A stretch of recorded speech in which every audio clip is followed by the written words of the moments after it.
Hi, this is Marquis Mans with assignment number 7, culturally competent helping.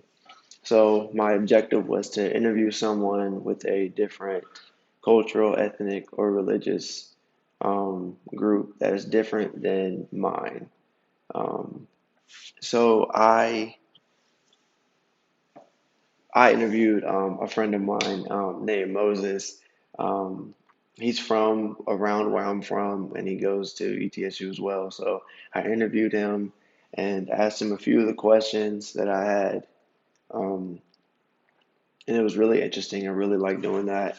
I learned some new things about him that I didn't know before, and got a different perspective. So his name is Moses. Interviewed him yesterday, March 6th. Um, he identifies as Cuban and Hispanic. So the first question that I had was, what benefits or privileges are typical for being a member of your diverse group? The benefit that he said that um, Hispanics and Cubans, especially since he's Cuban American, is being bilingual. It's very common to speak Spanish and English. Um, as a Cuban, is what he said. His perspective was from that, and that's a big benefit. His reason was you can you're bilingual, so you can communicate with different kinds of people.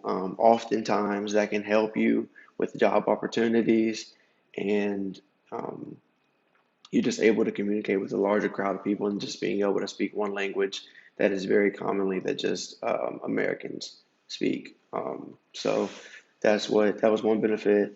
Another benefit that he said that he had was that Cubans and Hispanics have are usually big families and they're very family oriented. So this can be very helpful um, throughout life, is having a large family, having people you can depend on, um, and always having that big family. So another question that I had was, what are some challenges that affect you?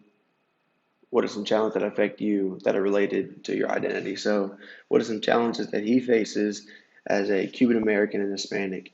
Um, he says that, as just as much as it is a benefit, it's also a challenge. There is a language barrier if you do not speak English, if you only speak Spanish. There can be a language barrier there because most people in America speak one language, and that is English. So if you do not speak English, it's going to be hard to navigate, hard to get through the basic things in life. If you don't speak the same language, it makes it very difficult. Another challenge that he said he's faced personally, and that he feels that other Cuban Americans and Hispanics face is racism or prejudice, that they can be judged off of stereotypes, and nobody really wants to look past these stereotypes and prejudices. Um, Another challenge is job opportunities. It can be really hard to find a job, or if it is find a job, it's really hard to actually get the job because people can believe these stereotypes and not actually care about who they are as a person and what they have in value. And also, it kind of hurts that another challenge that he says is it's not often that Hispanics have a further education than a high school diploma, which can hurt in getting jobs that are actually, that have benefits or are well paying or that are worthwhile, because it's not common to have an education past a high school diploma. So those are some challenges that he says that typically his group faces. So um, so the question is, what are some historical events of your group's past? We didn't really get too deep on the historical events because him nor I know too much about these, but we did come up with a few. The Mexican American War is one event, the Cuban Revolution, independence from Spain and Portugal, and the Mexican Revolution. Um, the most he did know about was the Cuban Revolution because he is Cuban.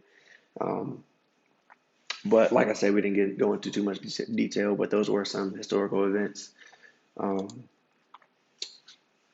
How do you feel about any stereotypes often attributed to your group? Okay, so he said he felt like stereotypes a lot more are bad than they are good.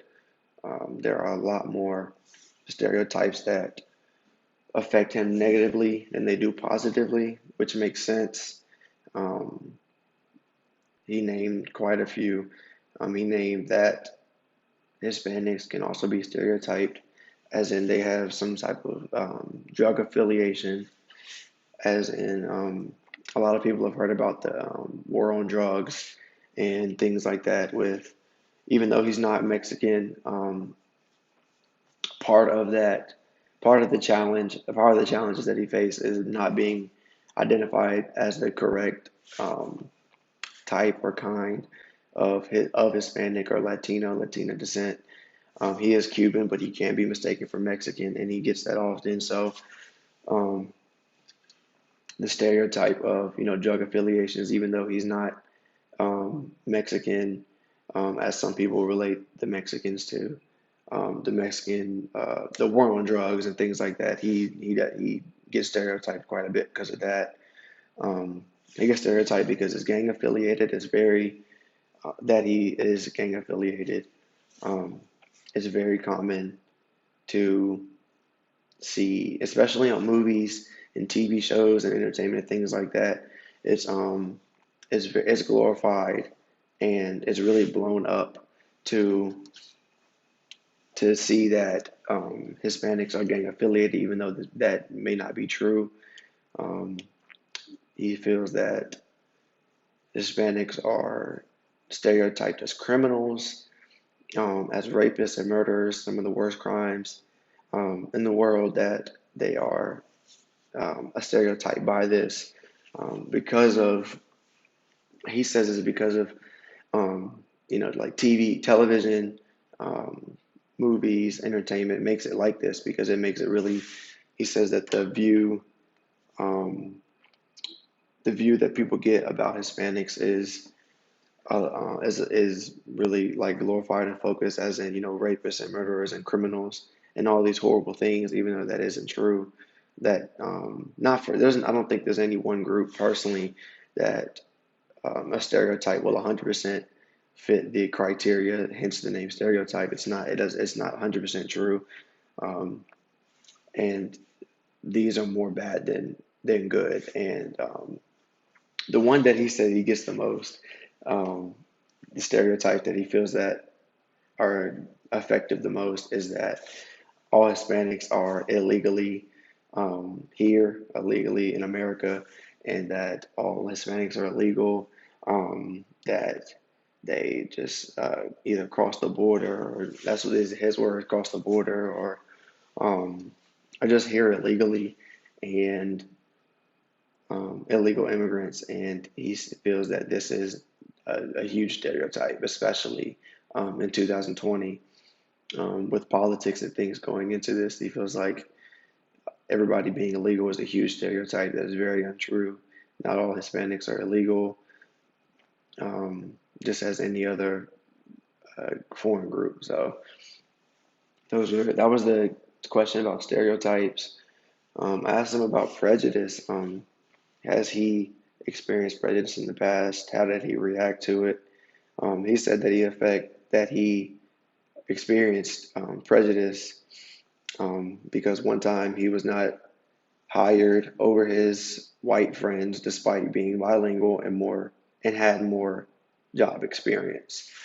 He said that he applied for a job and had an interview, and that his a couple other of his friends that were white, and he's Cuban, and he believes that because he looked different and that he is different, his race and his background, that he didn't get hired over his friends that did get hired, even though he had more to offer, which was being bilingual, and he had more job experience than them.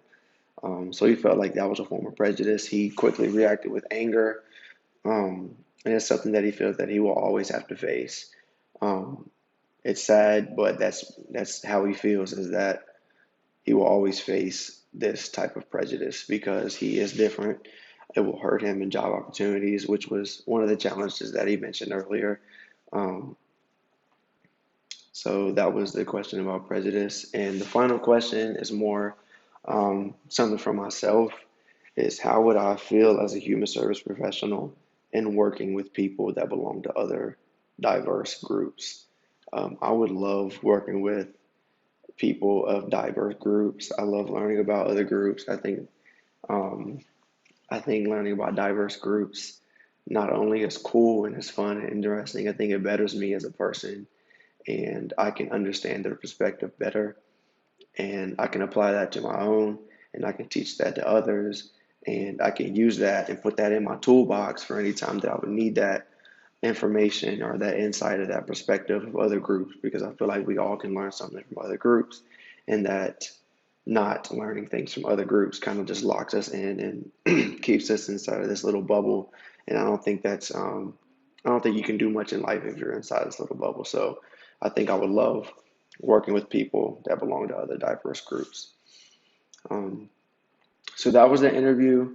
That concludes the interview. That concludes the assignment with Moses, a friend of mine. I learned some new things, some interesting things. It was a fun activity. So that concludes that.